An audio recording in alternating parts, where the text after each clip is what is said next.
Assalomu alaykum. Ismim Asliddin. Kindle Anatomy kanali asoschisiman. Xo'p, bugun kanalimizda Kindle Anatomy'da berilgan g'oyani ko'rib chiqamiz funtdagi. Nima uchun sel g'oya bergandim? Nima uchun juma kuni men Bybit'imni ochdim? Xo'p, shularni polni obzor qilamiz bugun.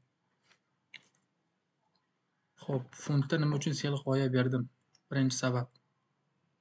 Haftalik shamchaning eng yuqori nuqtasi funtda olingan, yevroda olinmagan. Yevro range'da yurgandi. Buni SMT deb olganman, bu birinchi tasdiq. Xo'p, ikkinchi tasdiq. Funtda CRT bo'lgan. Juma kungi sham CRT bo'lib pastga tushgan. D1 CRT bo'lgan. Men bu breaker deb olgandim. Tanasi bilan buzib pastga qarab yurishini kutganman, weekly feega tushishini va trend davom etishini kutganman. Xo'p, afsuski bu ssenariy bo'lmadi. Lekin o'zimiz ham funtda sel kirmadik. Discordda ham, boshqa joyda ham o'zim ham sel ochmadim. Nimaga sel ochmadim? Xo'p, nimaga sel ochmaganimni tushuntirib beraman endi. Bizning asosiy instrumentimiz DXYga dollar indeksini ko'rib chiqaylik. Xo'p, dollar indeksida mana bunaqa ssenariy bor edi. Dollar indeksida oxirgi narx reaksiya olgan joy FVG edi. Narx FVG kelib bir marta reaksiya berdi, uje keyingi kun buzib o'tib ketib qoldi. Endi biz buni IFVG qilib ishlatishimiz kerak edi. Lekin narx yurmadi, uje range'da qolib ketdi. 1, 2, 3, 4, 5 kun davomida dollar indeksi range'da yurdi yevro bilan. O'sha uchun funtda buyga ham, selga ham unaqa shoshilmagandim. Lekin dollarda sell side aktual edi. Juda yaqin sell side'ga tushib qo'yishi. O'zi ikkita sham bilan, ikkita o'rtacha sham bilan tushib qo'ygan. Xo'p, funtda nimaga sell ishlamaganimizni ham sharhladim. Endi nimaga buy ishladik? Xo'p, nimaga buy ishladik funtda? Funtda sell ishlashimizga yaxshi shans bo'lmadi. 1-2, 1-3 ta yaxshi shans. Yaxshi bironta candle ushlab olsak bo'lardi. Men o'ylagan setup, men o'ylagan model bermaganligi uchun funtda sell kirmadim. Xo'p, birinchi ochilgan сделка men bu 4 soatlik shamdan ochilgan, breakerga atkatib berishdan. Asosiy tushuntirib bermoqchi bo'lgan narsam bu emas. Asosiy tushuntirib bermoqchi bo'lgan сделка ikkita. Juma kuni ochilgan. Xo'p, mayda time frame o'tsak. 1 soatlik o'tsak. Xo'p, funtda sell side liquidity aktual edi.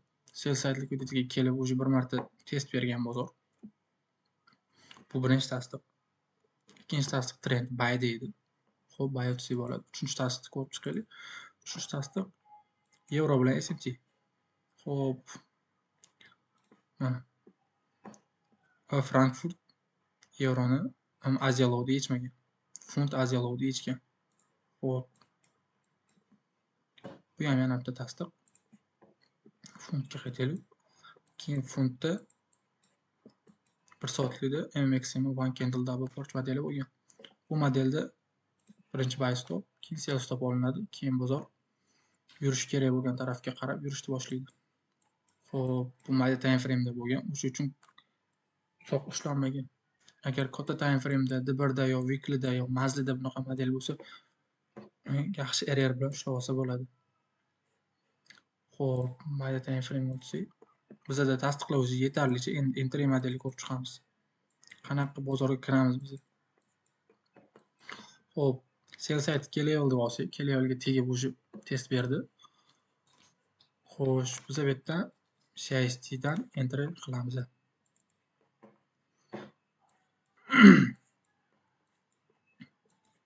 Bu yerda M1 CIST dan entry qilingan.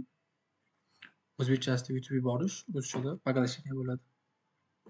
Xo'p, bu modelda qanaqa entry qilamiz? CIST ni belgilangan. Xo'p, CIST shamchani buzib, o'zi CIST shamchani entry qilish ikki xil uslubi bor. Birinchisi CIST shamchani buzib o'tgandan keyin bozor holati bilan ochib yuborish, CIST shamchaga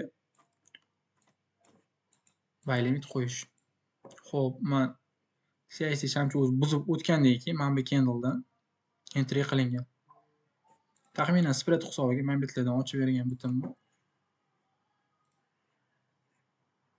skrinshotini mana bu yerda ko'rishlaringiz mumkin.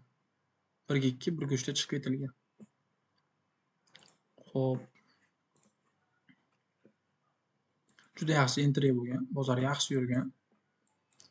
Taxminan mana bu yerlarda yevro bilan SMT bo'lib qoldi, keyin yana yevro, funt pastga tushib ketib qoldi. Yevro bilan SMT bo'ldi. Xo'p, keyin funt ham bir marta entry bo'ldi. Bu entry 4 soatlikka o'tamiz. 4 soatlikda sell side va CRT 159 modeli bo'lgan. Xo'p, bu o'sha model bo'yicha entry qilingan. Xo'p, ko'ramiz. Sell side'ga keldi, test berdi. Bu birinchi tasdiq. Yevroni ochamiz. Yevro bilan SMT. Xo'p, mayda time frame o'tib ko'rsatdik. 1 soatlikda mana. London bilan New York. New York funt. Funtda New York yetgan. Yevroda yetmagan.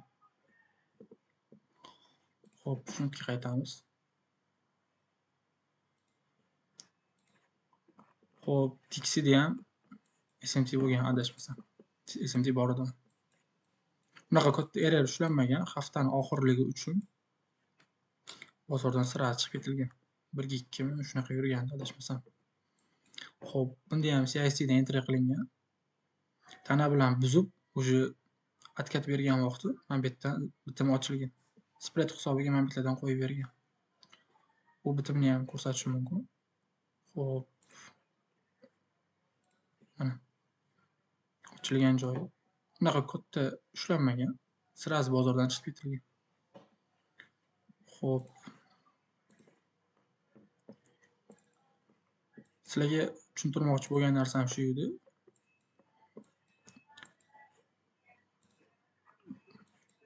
CRT modeli, MXM modelini mix qilib ishlataman. Bu juda yaxshi modellar. Error ham yuqori, win rate ham yuqori, error ham yuqori.